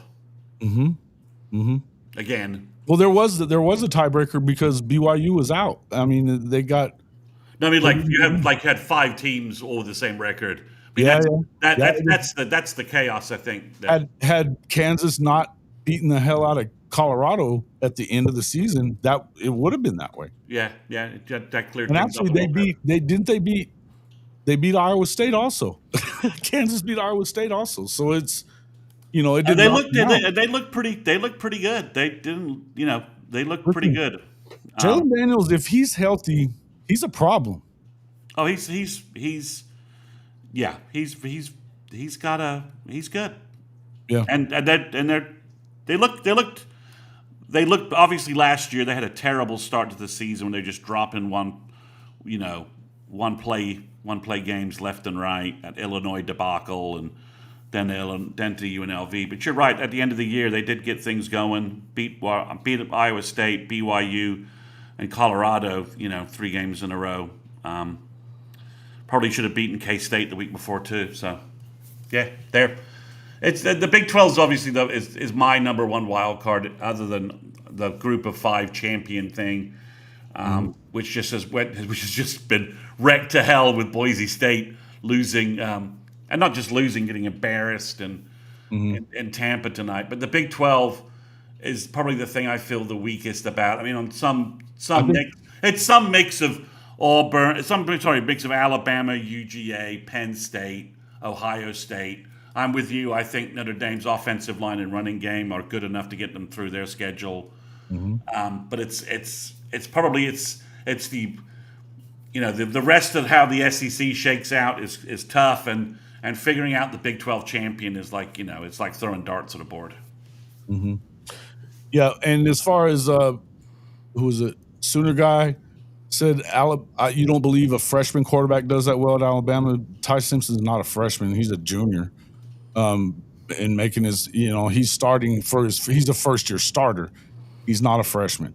The freshman's not starting. They named Ty Simpson. And look, I don't think that if you're Ty Simpson, you don't have to do anything crazy. You just have to be able to be serviceable, throwing the ball, not turn the ball over, spread it around a little bit. I don't think Jalen Milroe, I think he was a fantastic athlete. I don't think he was a great passer whatsoever. And I don't think that they put him in great positions in a few games. And look, you go up against some of the defensive coordinators. You can say what you want about Vandy. Those guys know what they're doing on the defensive side of the ball. There's a reason why that coach, what's his name, got that damn job. He went to Vandy, but he was one of the best defensive coordinators in the country when he was at Notre Dame. So, they know what they're doing on that side of the ball. And when you got a guy like Pavia, it is what it is. But, shit. They got to Oklahoma, and it was the same thing. They hit him in the mouth, made him one-dimensional, and I think that you're not going to be able to do that with Ty Simpson. I think that Ty Simpson can throw it around. And just looking at the track record for Kalen DeBoer, he doesn't lose games in his second season anywhere. And he's got the most loaded roster in the country. And he's got Grubb back. I think that's a big. I think that's also a big deal for me. That's a big deal. Those two guys are kind of tied at the hip there. But yeah, it's obvious that Milroe is just a bad fit for what they wanted to do. I think they were trying to fit a square peg in a round hole there. And I think from a locker room standpoint, Milroe was kind of the leader there, and benching him and going with Ty Simpson wasn't practical for. And I think Sark. It may have been, but that was a mistake that they did make. I think. Yeah, and it's similar to what everyone has said that's what why Sark didn't bench Ewers for Arch is that that he would have lost the locker room if he did it. I was like, okay, all right. I think that's the silliest shit I've ever heard of. You could have won the Natty if he's that good. Yeah, well, that's certainly. We'll see how that we'll see how that shakes out. But I think that they missed their window. I got to be honest with you. That's the reason they're not in my CFP. I think they go 8-4. At the worst, they go 9-3. Well, if they lose, they go 9-3. I think that they could go worse than 8-4, but I think they go 8-4. If they lose to Oklahoma and Oklahoma goes 9-3, and they lose to Ohio State and they lose to Georgia, then they're pinned in. They won't have this sort of schedule to get in with their 9-3 record because they're not playing that many elite. Their SEC schedule's lighter than a bunch of the other teams. It's just that OU Texas game. It sends Texas and OU in very different directions based upon what happens. Sure. It does. Especially playoff wise. It does. It's because especially if Georgia and Alabama. I keep saying Auburn. I don't know why I said that. If Alabama and UGA are pulling ahead, then there's only probably 2 wild card spots left for the SEC. Yeah, I think you probably get 4 this year. I think that they set that up pretty well. Obviously, you go to the 9 game. We didn't really bring that up, and we don't have a ton of time. We've been going for an hour and 48, so. We can go ahead and shut it down. But I think that going to that 9-game schedule, they only did that because they got the assurances that now that metric for strength of schedule is going to be heavy. In fact, they added another metric to it just to double down on it. So I think that looking at this schedule moving forward, I think that was a gaffe on the part of the Big Ten to push that hard for that because now they're matching up with you. Spot for spot, and There's no two ways around it. You're not the Big Ten is scheduling trash in and out of conference. I mean, they're not even making these guys play each other that much. They're saving they're saving them from each other. So I think that be careful what you wish for here, because now you're going to get it.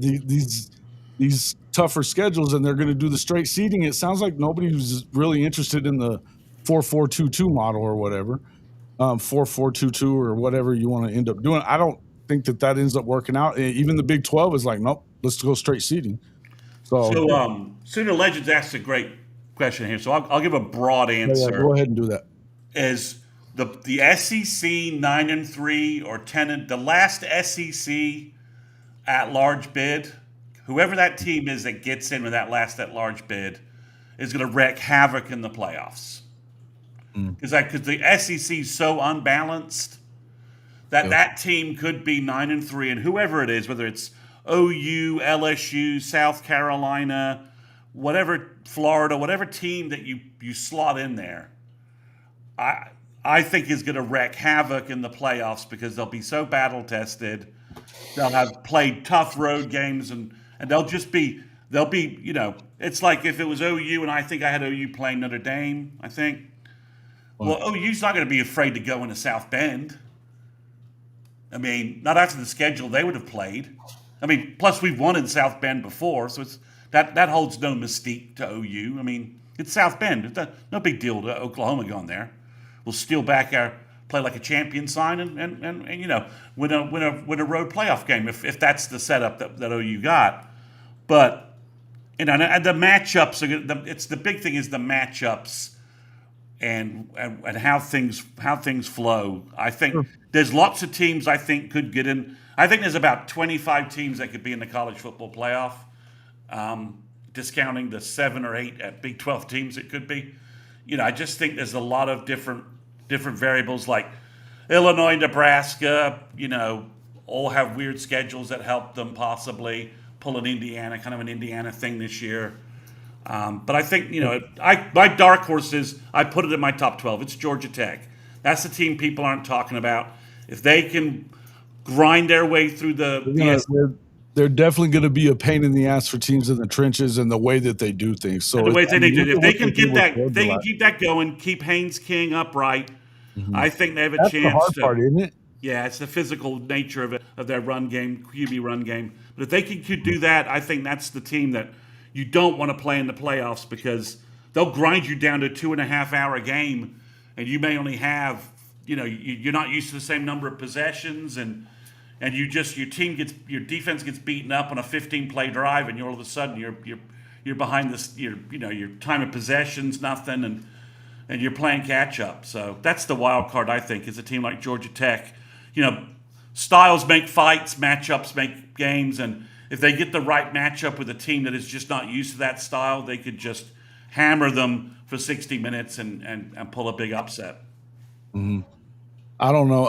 I guess I don't know. I guess thinking of, hadn't really thought of a dark horse team that I don't think that you get too many dark horse teams from the two big conferences. Timothy Green, I would love to see them actually, if they're going to do guaranteed spots, I think that it should be the same for all 4 conferences. I just do. I would rather see that happen. And if you're going to 16 teams, I don't know why you can't. That being said, for whatever reason, the Big 12 and ACC have signed their own death warrant to go 5-11, which I think is crazy. But that's not definitely out of the woods yet. But what the Big Ten wants is 4-4-2-2, 1-1-1, or whatever. So look, I don't know, man. I think that myself, I don't like auto bids at all. Even, maybe for conference champions, but I don't really care for any of them. So the 5-11, but I think the 5-11 only favors the big boys, because they're always going to get the benefit of the doubt. Although, again, the Big Ten is not, Nebraska's not really availing themselves of why they don't want to play Power 4 opponents. They're up 10 to start the third, but they haven't looked good in this game. So, not that I think a ton of Nebraska, but I'm supposed to care about Illinois. I don't. And No, but Indiana, they could easily go 10-2. They could. yeah, they could because they play a shitty schedule too. No, I mean this. So that's the question. You'll have some teams that just sort of to fit in there. So Chris with the K, who would be your out of left field playoff entry outside of the roulette that is the Big 12?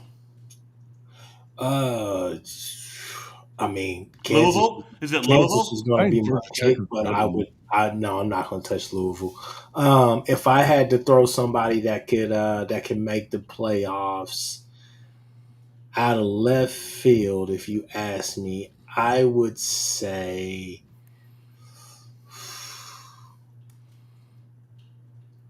Damn, that's a good question. That's actually a really good question. I think it would be somebody like maybe Louisville, Pitt, somebody like that. I don't really know that I trust either one of them to do that. But I don't know. I was talking to JJ Kitchen. The reason I brought Pitt up is he thinks that they have to win 9 or else Narduzzi's out. They got a second year with that quarterback transfer that came in from Alabama. Second year with Blake Bell as their coordinator. I don't know that I trust and believe in any of that shit. But that being said, he feels like they should be able to win 9 easily, and to the point that if they don't, they're going to fire Narduzzi, I think. So it's one of those deals where I don't think 9-3 does it, but I think if you get to 10 and you get an opportunity to play in that ACC championship game, he has played for 2 of them in the past. He's won 1. So I guess that could be an out of left field. I think yours is the best one, though. I think Georgia Tech is the team that if you expect somebody that shouldn't probably get there as far as talent's concerned, it'd be the Yellow Jackets, I think. Yeah, they split Clemson, and they're in. Yeah. And their only losses would be to Clemson and Georgia. That's SEC caliber. And they get Georgia at home this year. Now they sold that game to the Mercedes Stadium. It'll be full of dogs. Oh, okay. I'm pretty sure that's the case. They sold it to the Mercedes-Benz Stadium because it's bigger, so that more people, and that'll end up being your better chance to win if you're at home, wouldn't you? Yeah, but I'm pretty sure that game is in Mercedes-Benz. So I believe you. I totally believe you, Mr. Georgia guy. So that makes that, because if it was at that's at Georgia versus Georgia. Yeah, see, it's versus Georgia. It's not at home. So I'm pretty sure that game's at Mercedes. Yeah, it's played at a neutral location. That's what the asterisks telling me. So it's at Mercedes-Benz, which is at the same atmosphere as playing in Midtown Atlanta. Yeah, it's. But they could grind that game out against them again.